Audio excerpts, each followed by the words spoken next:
enjoying the day-to-dayness of it, the lacing up of the sneakers, the squeaking of the shoes on the floor, the bouncing of the ball, like the warm-ups, if you love all of that, then everything else is extra. And you got to figure out how to love like the purity of the thing itself and find something in it that is fulfilling and wonderful just to you before it's ever out.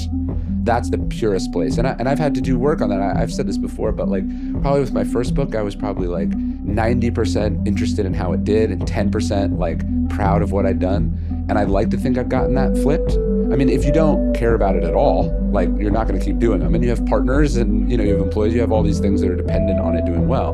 But ideally, most of the success is off the table just from having done it. Yeah. Because what if it comes out on the day of a terrorist attack or a natural disaster or a printer shortage? Like there's so many things that could happen that could get between you and the thing you wanted.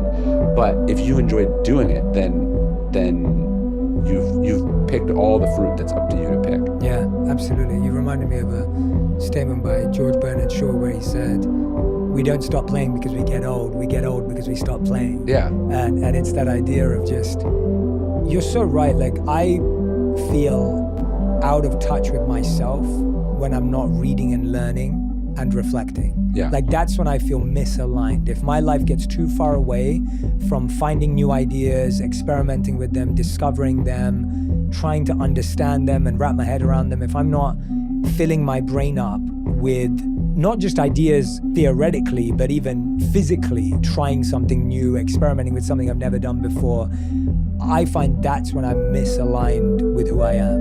Well, yeah, look, success in your chosen field cannot be not having time to do what you like to do in said field, right? Like, if I don't have time to read, if I don't have time to write, if I'm not on my routine, on my schedule, what kind of success is that? I've mortgaged myself for a bunch of things that I don't want to do.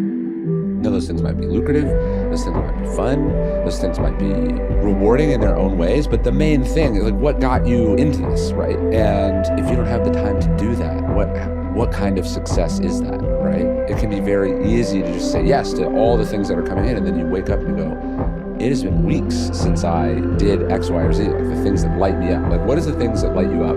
And success should facilitate you being able to do as much of those things as you want to do.